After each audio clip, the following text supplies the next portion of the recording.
Hello दोस्तों, नमस्कार। कैसे हैं आप सभी को दशहरा, विजयदशमी दशहरा की हार्दिक शुभकामनाएं और बहुत बहुत बधाइयाँ। तो वंस अगेन हल्दी and wise and rise channel में आप सभी का स्वागत है। तो आज फिर एक नई वीडियो में आप सभी के सामने प्रस्तुत हूँ।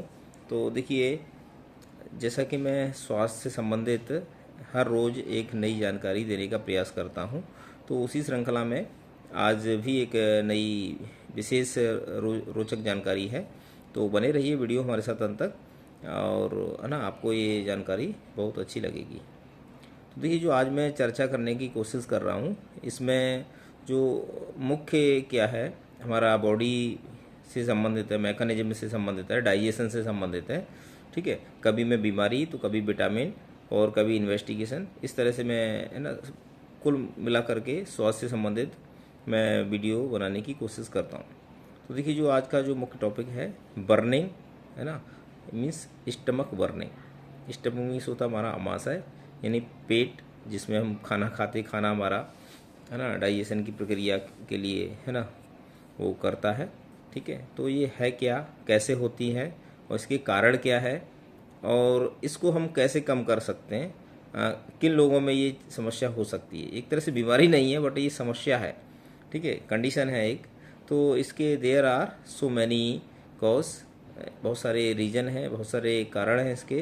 पहला इसका जो कारण है, इंडाइजेशन। और इंडाइजेशन कैसे होता है, इस, है ना, इसका मेन रीजन क्या है, also known as the dyspepsia. इसको डिस्पेप्सिया के नाम से भी जाना जाता है।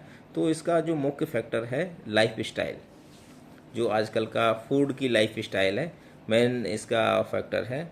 और इस फैक्टर में दूसरा इसका फैक्टर है ओवर ईटिंग। कुछ लोग क्या करते हैं, ओवर ईटिंग कर लेते हैं। ओवर ईटिंग करेंगे तो ये मतलब stomach burning, abdominal pain, chest burning, ये सब कंडीशन हो सकती है। ठीक है, और इसका क्या है, टू क्विकली, कुछ लोग क्या होते हैं, बहुत जल्दी जल्दी खाना खा लेते हैं। भाई खाना है, थोड़ा तसल्ली से खाना चाहिए। इसका जो मेन रीज़न है ना, खाना को कुछ लोग वो जल्दबाजी में खाते हैं। भाई खाना बहुत सीरियसली ही, मतलब बहुत धीमे धीमे चबा करके लार में पूरा गुथ जाएगा, तब अंदर निकलना चाहिए। कुछ लोग बहुत जल्दी फास्ट स्पीड से खाना खाते हैं, वो खाना नहीं खाना चाहिए। वो सबसे खतरनाक तरीका है। ठीक है, और eating certain food and drink, कुछ लोग क्या करते हैं, कुछ खाना खा लिया, उसके बाद फिर पानी पी लिया, खाना खा लिया, पानी पी लिया, खाना खा लिया, पानी पी लिया। तो ये प्रक्रिया बिल्कुल नहीं करनी है, क्योंकि उसमें बहुत सारी लेयर बन जाएगी एक तरह से। बोले पानी खाना, ऐसा नहीं। कि खाना खाने से 45 मिनट पहले या 40 मिनट पहले आप पानी पी लीजिए। उसके बाद जब खाना, हम खाने का प्रिपरेशन रहता है, एक्चुअल खाना खाने भी एक कला है, एक मतलब डाइजेशन करने की एक पैटर्न तरीका है। क्योंकि खाना जब हम खाते हैं तो हमारे मन पूरा कंसंट्रेट होता है हमारा खाना की तरफ। मतलब हमारी इंद्रियां भी, मतलब एक तरह से एक्टिव होना चाहिए।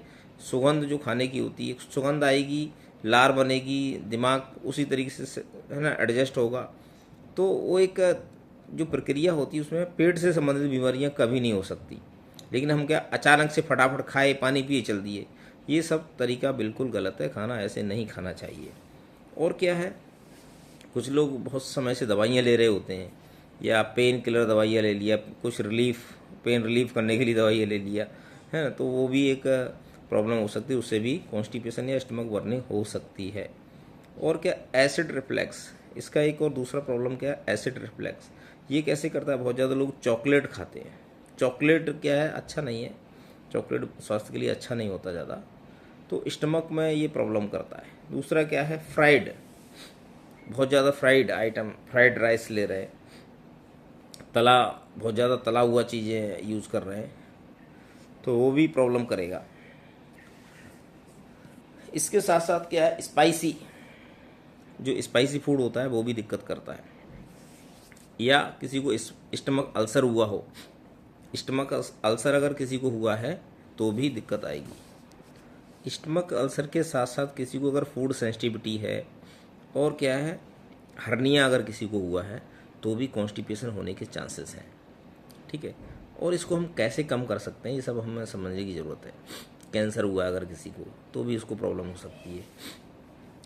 सबसे सही तरीके का इसको रिड्यूस करना है। जो ओवर ईटिंग है, ओवर ईटिंग करना रिड्यूस करें, यानी खाने के 6 घंटे का तो इंटरवल दीजिए भैया।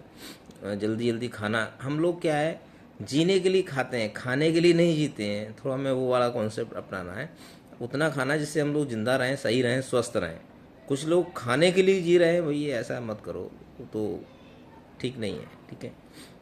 या एंटासिड ले लीजिए, एंटासिड ले लेंगे तो उससे आराम मिल जाता है ना। डाइजीन है ना, तो ये सब फ़ायदा करता है।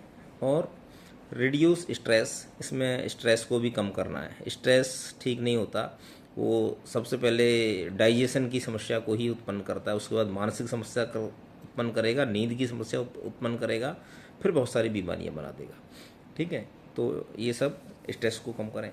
और पेप्टिक अल्सर अगर किसी को है तो इसमें ये सब समस्या रह सकती है। और इसका सही एक घरेलू उपाय क्या है, जो हम आसानी से दवाई के बिना, बिना डॉक्टर की सलाह के आप कर सकते हो, लेकिन सही गाइडेंस ज़रूरी है, सही वो लिंक करना पड़ेगा। इसके लिए क्या है, आप फ्रूट जूस लीजिए, फल खाइए, फ़ायदा रहेगा। वाटर पर्याप्त मात्रा में लीजिए, पर्याप्त मात्रा में शुद्ध पानी लीजिए, वो अच्छा रहेगा। लो फैट डाइट लीजिए जिसमें फ़ैट कम होना चाहिए। और काऊ मिल्क, काऊ मिल्क बहुत अच्छा रहता है। साथ ही साथ दलिया, जो खिचड़ी और दलिया, दो जो सुपाच्य और हल्का सॉफ्ट डाइट में जो भोजन है, वो इससे अच्छा कोई नहीं है। सुबह के नाश्ते में फल ले लीजिए जिसमें फाइबर पाया जाता है, या जूस ले लीजिए, या स्प्राउट्स ले लीजिए, और काऊ मिल्क ले लीजिए। ये आपका गैस नहीं बनाएगा और बर्निंग नहीं करेगा। अगर पहले से जिसको हो रही है वो धीरे धीरे कम हो जाएगी। और ज़्यादा ही दिक्कत है एंटासिड लीजिए। बाकी फिर अगर किसी को कंटिन्यूस पेन हो रहा है, कंटिन्यूस बर्निंग हो रही है, आप अपने नज़दीकी डॉक्टर से दिखाइए, अल्ट्रासाउंड करवाइए। अल्ट्रासाउंड इसके लिए रिकमेंडेड रहता है। और एंडोस्कोपी कुछ लोग डॉक्टर रिकमेंड करते हैं। एंडोस्कोपी के साथ साथ कुछ एंजाइम्स की जांच कराते हैं। और अपना डाइट सही रखिए, है ना, सही रूटीन रखिए। सुबह एक्सरसाइज करिए, है ना, वॉकिंग करिए, स्वस्थ ऑक्सीजन मिलेगी। और स्वच्छ पानी पीजिए, और भरपूर नींद लीजिए, और स्ट्रेस कम करिए। मैं चैलेंज कर रहा हूँ, स्टमक से रिलेटेड कोई भी बीमारी कभी नहीं होगी, मैं चैलेंज कर रहा हूँ, ठीक है। तो बस मैं ये आशा करता हूँ आप लोग को अगर ये जानकारी अच्छी लग रही है, अगर ये सब यूजफुल रह रही है आप लोग के लिए, तो लोगों को भी शेयर करिए। उन लोग का स्वास्थ्य अच्छा हो, जिनको अगर कोई प्रॉब्लम है उनको सही सलाह मिल जाएगी, और जिन लोग को इसकी ज़रूरत नहीं है तो अपना स्वास्थ्य रखने के साथ साथ ही लोगों दूसरों को सलाह प्रेरणा दे सकते हैं।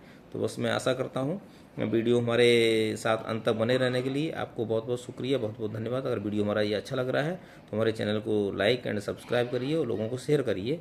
आपका बहुत बहुत शुक्रिया।